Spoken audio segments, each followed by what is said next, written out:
Hello, and welcome to the Middlest. The Middlest. Our Patreon-only show where we talk about the episode with the exact middle user rating.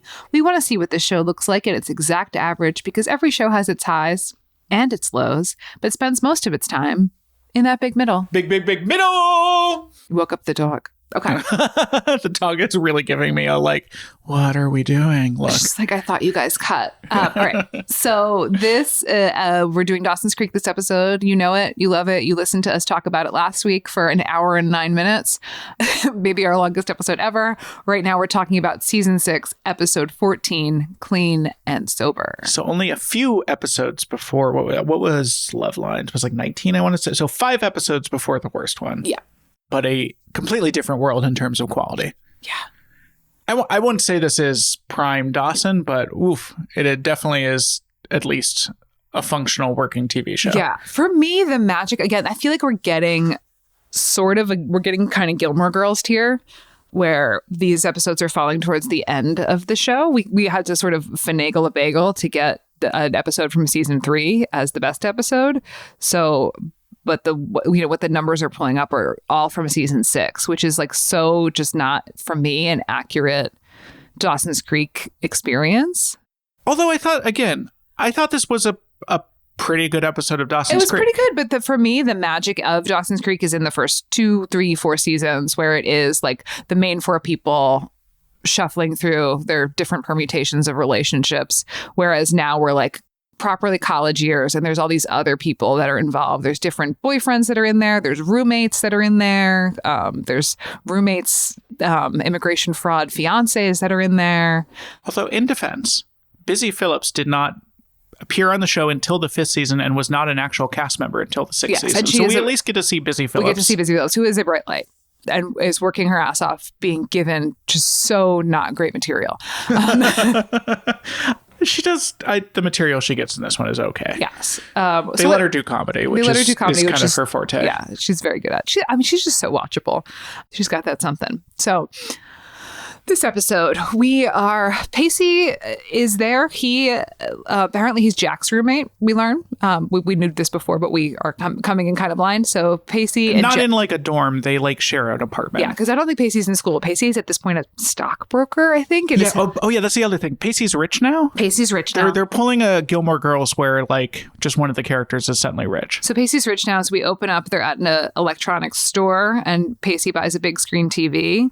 But old school, the big screen TV that's almost as... Yeah, rear projector one. It's almost as thick as it is tall. So he gets this big screen TV, and then they have a party at their loft for everyone to come hang. And Joey is feeling she's left by her boyfriend Eddie, so she's feeling kind of rejected. And then Audrey has to go to rehab, so she's feeling a little bit like she had to be responsible for Aubrey. She's saying that everyone has fun, she doesn't get to have fun. So Pacey's why don't you just have fun tonight? And she's okay. So she gets drunk and is just kind of being pretty silly and pretty blunt with people about the histories of her friends.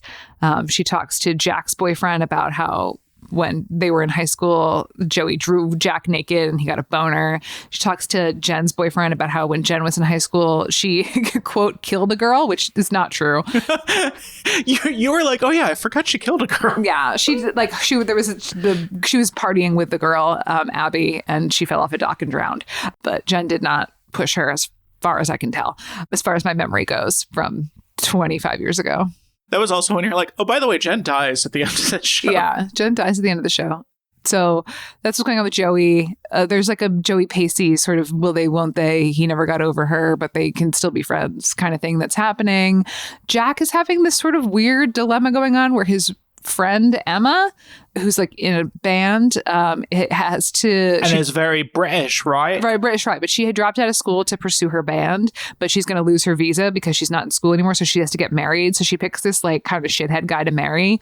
Who's very much yeah, because I get to fuck her and she cooks for me, but I don't owe her anything. He's really gross about it. He's really gross about it. And Jack is really skeeved out by it. And then Jack's it's kind of weird vibes, what's going on with Jack. But probably there's an episode or 2 down the line, we see something that pays off the tension that's building there.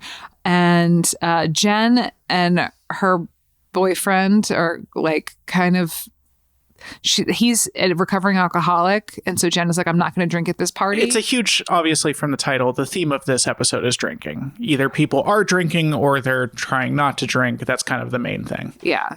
So, but then Jen and her boyfriend like have a big conversation about how he has a drink in his hands, but he's not drinking. And yeah, it's like he wants to tempt himself to show that he doesn't have to. And then they all play spin the bottle, and Jen and her boyfriend fuck on a pile of coats. They play spin the bottle for so long. It's like a very, very long spin the bottle sequence.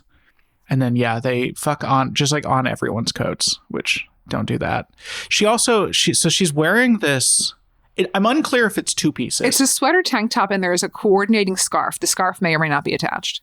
Yeah, we're not clear on that. But then later when they have sex, the scarf is still visible. So either she's still wearing her weird scarf shirt while they have sex, or even better, she took off the shirt and she's just tits out with the scarf still on. Mm-hmm.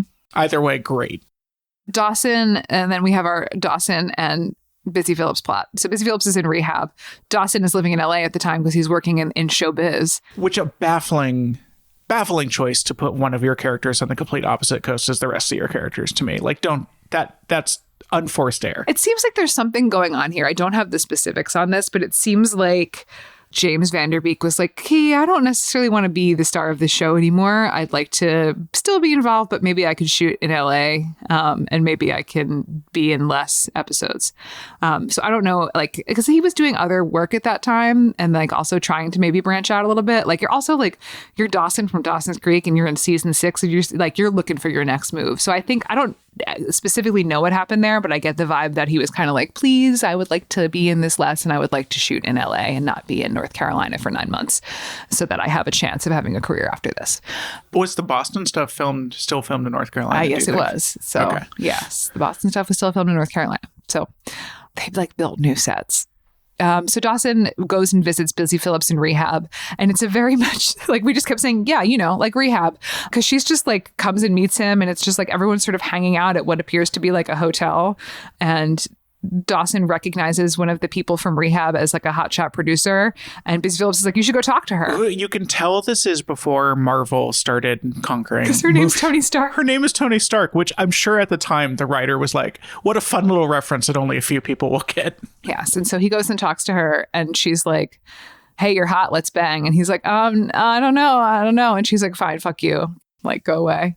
And then Busy Phillips and Dawson go like just sort of wander into a group therapy session. They like shoo other people out of the way so they can go to a group therapy session. Also, this group therapy session just appears to be taking place in the middle of a hallway at this place. Like it's not in a room. And Busy Phillips pretends that her and Dawson are together and that like... She also puts on this like bad Southern accent and pretends that they're cousins. But she does say some things that like actually did happen because she did get drunk and drive her car into Dawson's house and feels bad about that. So it is sort of her way of making amends about that with Dawson. But then Tony Stark, the producer, calls her out and is like, you're from Beverly Hills. And he's like a little like TV twerp who's trying to get me to like use my cred to get him somewhere in the industry. And then he leaves. She stays at rehab and he goes. Well, it's the little thing. Like the main thrust of the plot, I think, is that in doing that silly character, she's finally able to like apologize to him and say those things about like, I'm worried that what I did is going to ruin our relationship, and he's able to tell her it won't. So they kind of, the veneer of comedy allows them to patch up kind of the dicey things in their relationship is, I think, the main thrust of that plot line. Yes. Yeah. And then at the end of the episode, Joey and Pacey are supposed to kiss and spin the bottle, but as the moment they're supposed to kiss, the shithead fiance breaks the TV. And then at the end of the episode, Pacey puts Joey to bed and she's like pretty drunk. She's like almost passed out. But he's like, I did never get over you. And she's like, okay, that's cool. And then she kisses him. Which is weird because, again, she is almost passed out. And she's almost passed out, but she does instigate it. And you know she's hot for him. And that is... Oh, and then at the end of the episode, Jack is like, hey, Emma, you don't have to marry that shitty guy. I'll marry you. But then she was like, I don't... the reason I chose a shitty guy is because this sucks to do to someone, so I wanted to do it to someone shitty, and you're not shitty, so I don't want to do that to you. And, yeah, and that's this episode of The Creek. I have, let's see, a number of notes. Everyone is getting visibly too old, is one of my notes. They're really Joshua starting to Jackson age. has a big aging that has happened. He looks 30. Yeah, he's got a goatee and like his hair is, he's always kind of like almost been a little salt and peppery, and he's like starting to get salt and peppery. I mean, he's like a couple years from starring as like an experienced FBI agent in Fringe. Like he's very much looking like a full adult at this point. Yeah. I had no idea Dawson was interested in movies. That I didn't get that plot line, so it just came out of nowhere that suddenly he's trying to make movies. There's a point where clearly the director thought it would be fun. Let's put the camera from the point of view of the fridge. Oh, yes. We had both of us in the scene. So they're like doing this entire scene in front of an open fridge with us looking out for the fridge. But the entire time we're like, close the fridge. It's like 2 minutes that they're just talking with the fridge open. With the milk in the door, you're going to spoil the milk. There's also weirdly like a Panda Express soda cup in the door. I guess they were saving a Sprite from Panda Express. And that's it for our preview. To hear the rest, as well as all of our other Middlest episodes and all of our regular episodes ad-free, please support us on Patreon. It is kind of the only income this show has, and we really appreciate your support. See you next week.